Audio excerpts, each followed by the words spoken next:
Very good morning, students. Today we are going to discuss about India at a glance, its physical features.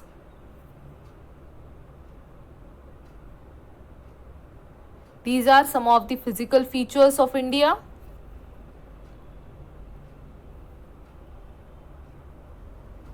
Let's talk about physical features in detail.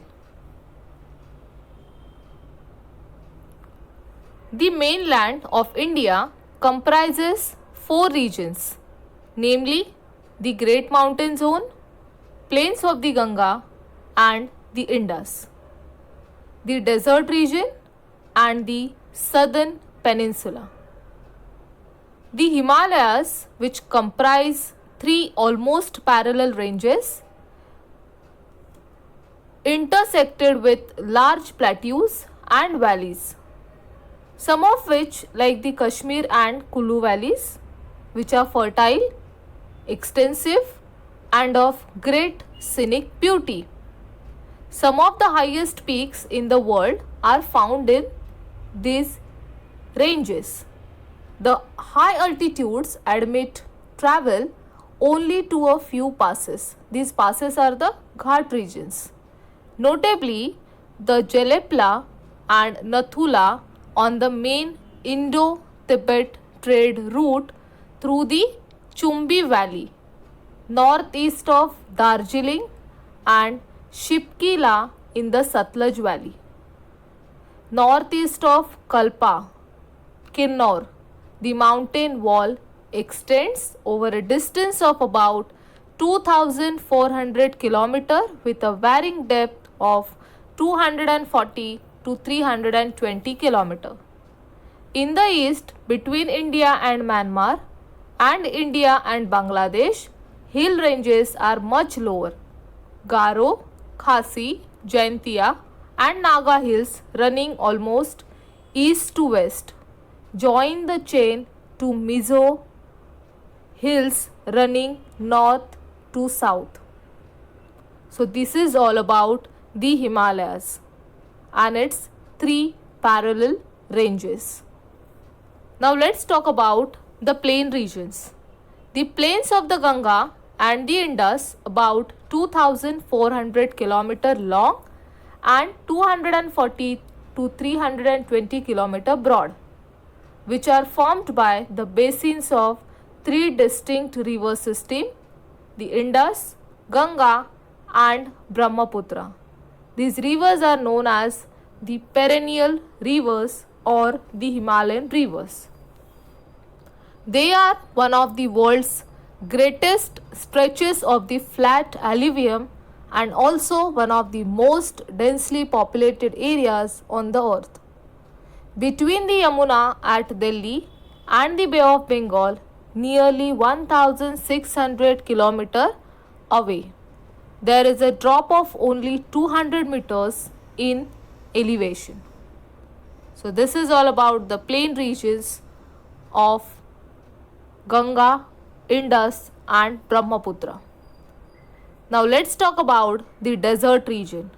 The desert region can be divided into 2 parts, the Great Desert and the Little Desert. The Great Desert extends from the edge of the Run of Kutch beyond the Luni River northward, and the whole of the Rajasthan and Sindh frontier runs through this. The Little Desert extends from the Luni between Jaisalmer and Jodhpur up to the northern west. Between the Great and the Little Desert, there lies a zone of absolutely sterile country consisting of rocky land cut up by limestone ridges. So this is all about the Great Desert and the Little Desert. Now let's talk about the Peninsular Plateau. Peninsular Plateau is marked off from the plains of Ganga and the Indus by mass of mountain and hill ranges varying from 460 to 1220 meters in height. So prominent among these are the Aravali's, Vindhyas, Satpuras, Maikala and Ajanta.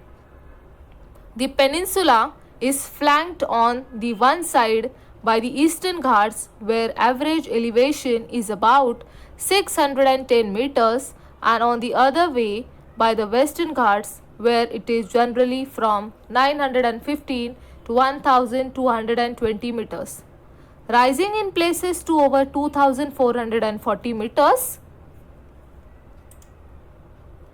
Between the Western Ghats and the Arabian Sea lies a narrow coastal strip, while between Eastern Ghats and the Bay of Bengal there is a broader coastal area.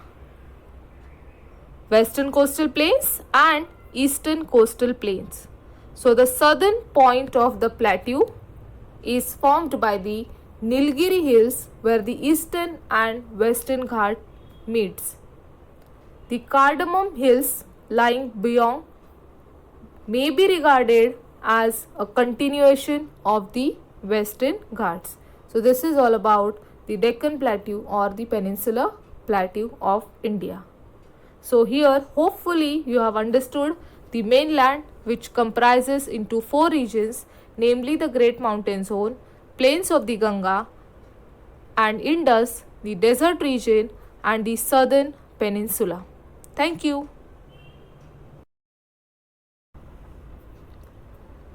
Very good morning students. In our previous class, we have been discussed about the physical features of India. Now in this video, we'll be discussing about the geological structure and climate of India. Here in this image, you can observe the geological boundaries. Now let's start our discussion with geological structure. The geological regions broadly follow the physical features and may be grouped into three regions: the Himalayas and their associated group of mountains, the Indo-Ganga plain and the peninsular shield. The Himalayan mountain belt to the north and the Naga Lushai mountain in the east are the regions of mountain building movement. Most of this area now presenting some of the most magnificent mountain scenery in the world, which was under marine conditions about 600 million years ago. In a series of mountain building movements commencing about 70 million years ago, the sediments and the basement rocks rose to great heights. The weathering and erosive agencies worked on this to produce the relief seen today. The Indo-Ganga plains are a great alluvial tract that separates the Himalayas in the north from the peninsula in the south. The peninsula is a region of relative stability and occasional seismic disturbances. Highly metamorphed rocks of earliest period, dating back as far as 380 crore years, occurs in the area, the rest being covered by the coastal bearing Gondwana formations, where the lava flows belonging to the Deccan Trap formation and the younger sediments. Now let's talk about the climate of India. Here you can see the map of India, which shows the seasons: summer season, winter season and monsoon season.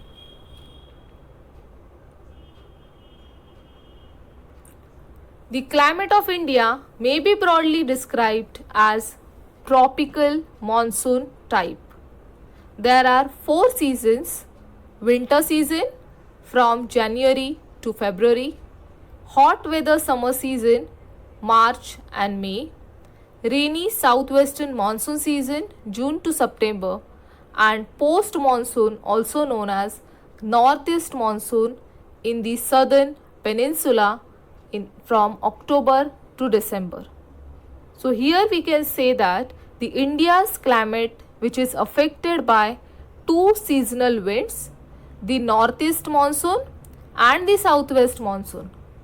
The northeast monsoon, commonly known as winter monsoon, which blows from land to sea, whereas the southwest monsoon, known as summer monsoon, blows from sea to land after crossing the Indian Ocean, the Arabic Sea, and the Bay of Bengal. The southwest monsoon brings most of the rainfall during a year in the country.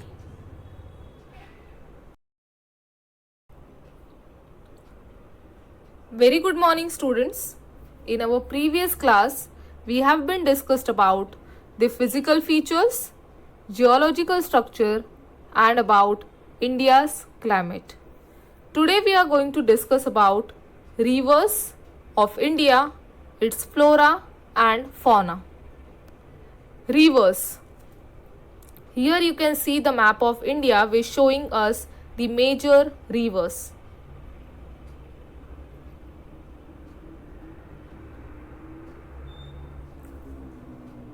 The rivers of India can be classified into four groups, that is Himalayan rivers, Deccan rivers, coastal rivers, and rivers of the inland drainage basin. The Himalayan rivers, which are formed by melting snow and glaciers and therefore continuously flow throughout the year. These rivers are also known as perennial rivers.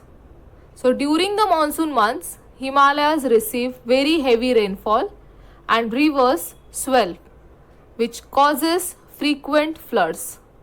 The Deccan rivers, on the other hand, are rain-fed and therefore fluctuate in volume. Many of these are non-perennial. The coastal streams, especially on the west coast, are short in length and have limited catchment area. Most of them are non-perennial. The streams of inland drainage basin of western Rajasthan are few. Most of them are of an ephemeral character. The main Himalayan river systems are those of the Indus and the Ganga, Brahmaputra, Meghna system. The Indus, which is one of the great rivers of the world, rises near Mansarovar in Tibet and flows through India and thereafter through Pakistan and finally falls in the Arabian Sea near Karachi. Its important tributaries flowing in Indian territory are the Satluj, originating in Tibet, the Beas, the Ravi, the Chenab, and the Jhelum. The Ganga, Brahmaputra, Meghna is another important system of river, which is the principal sub-basin are those of Bhagirathi and Alaknanda, which join at Devprayag to form the Ganga. It traverses through Uttarakhand, Uttar Pradesh, Bihar and West Bengal. Below Rajmahal Hills, the Bhagirathi, which used to be the main course in the past, takes off, while the Padma continues eastward and enters Bangladesh. The Yamuna, the Ramaganga, the Ghagra, the Gandak, the Kosi, the Mahananda and the Son are the important tributaries of the Ganga. Rivers Chambal and Betwa are the important sub-tributaries which join Yamuna before it meets the Ganga.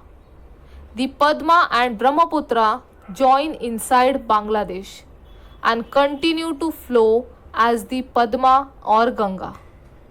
The Brahmaputra rises in Tibet, where it is known as Tisangpo and runs a long distance till it crosses over into India and in Arunachal Pradesh under the name of Dihang. Near Pasighat, the Dibang and Lohit join the river Brahmaputra and The combined river runs all along the Assam in a narrow valley. It crosses into Bangladesh, the downstream of Dhubri. The principal tributaries of Brahmaputra in India are the Subansiri, Jiabareli, Dhansiri, Puthimari, Pagaldia, and the Manas. The Brahmaputra in Bangladesh receives the flow of Tista and finally falls into Ganga. The Brake River, the head stream of Meghna, rises in the hills in Manipur. The important tributaries of the river are Makku, Trang, Tuvi, Jiri, Sonai, Rukni, Ketkhal, Dhaleswari, Madhuva, Jatinga, etc. The Barak continues in Bangladesh till the combined Ganga Brahmaputra join it near Bhairab Bazar. In the Deccan region, most of the major river systems flowing generally in the east directions fall into the Bay of Bengal. The major east flowing rivers are Godavari, Krishna, Kaveri, Mahanadi, Narmada, Tapi. But this Narmada and Tapi are the major west flowing rivers. And Godavari, Krishna, Kaveri, Mahanadi are the major east flowing rivers. Godavari in the southern peninsula has the second largest river basin covering 10% of the area of India. Next to it is the Krishna basin in the region, while the Mahanadi has the third largest basin. The basin of Narmada in the upland of the Deccan flowing to the Arabian Sea and of the Kaveri in the south falling into the Bay of Bengal are about the same size though with different character and shape. There are numerous coastal rivers which are comparatively small, while only a handful of such rivers drain into the sea near the delta of the east coast. As there are as many as 600 such rivers on the west coast, and a very few rivers in Rajasthan which do not drain into the sea. So they drain into the salt lakes and get lost in the sand with no outlet to sea. Besides these, there are the desert rivers which flow for some distance and are lost in the desert. So these are Luni and others such as the Machu, Rupen, Saraswati, Banas and Ghaggar. So this is all about the rivers of India. Very good morning students. In our previous video we have been talked about the major rivers of India. Here we'll be discussing of the flora, that is natural vegetation of India, and its animal life. You can see the images of flora and fauna. Let's talk about the flora. With a wide range of climatic conditions from the torrid to Arctic, these are the climatic zones of the country. India has a rich and varied vegetation which only a few countries of comparable size possesses. India can be divided into 8 distinct floristic regions, namely the Western Himalayas, the Eastern Himalayas, Assam, the Indus Plain, the Ganga Plain, the Deccan, Malabar and the Andamans. The Western Himalayan regions extends from Kashmir to Kumaon. Its temperate zone is rich in forest of chir, pine and other coniferous trees and broad-leaved temperate trees. Higher up, the forest of Deodar, blue pine, spruce and silver fir occur. The alpine zone, which extends from the upper limit of the temperate zone of about 4,750 meters or even higher. The characteristic features of the trees of this zone are high level silver fir, silver birch, and junipers. The eastern Himalayan regions extends from Sikkim eastwards and embraces Darjeeling, Khorsang, and the adjacent tract. The temperate zone has forest of oak, laurels, maples, alder, and birch.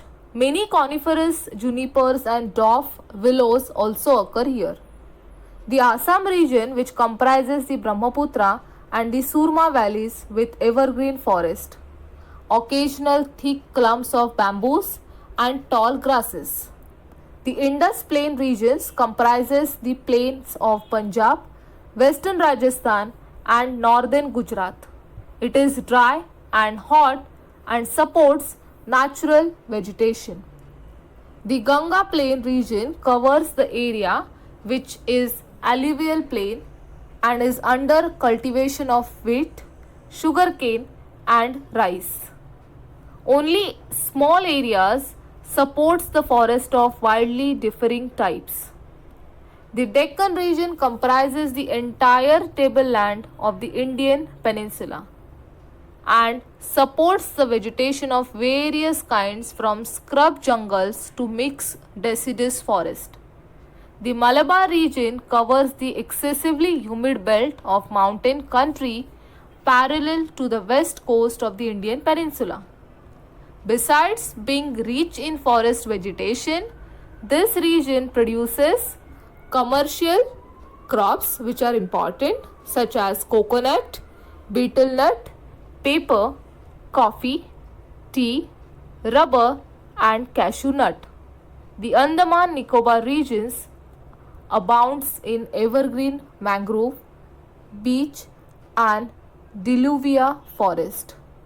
The Himalayan region, extending from Kashmir to Arunachal Pradesh through Nepal, Sikkim, Bhutan, Meghalaya, Nagaland, and the Deccan Peninsula, which is rich in endemic flora with a large number of plants, the original species of plants which are not found elsewhere. As India is rich in flora, the available data place India in the 10th position in the world and 4th in Asia in plant diversity. From about 70% geographical area surveyed so far, 47,000 species of plants which have been described by the Botanical Survey of India. Kolkata. The vascular flora which forms the vegetation cover which comprises 50,000 species, which of this more than 35% is endemic, the original species, and has so far not been reported anywhere in the world. The flora of the country is being studied by the Botanical Survey of India and its 9th circle or the field officers and in the offices located throughout the country along with certain universities and research institutions. The ethnobotanical study, which deals with the utilization of plants and plant products by ethnic races, a scientific study of such plants, has been made by Botanical Survey of India. A number of detailed ethnobotanical explorations have been conducted in different tribal areas of the country.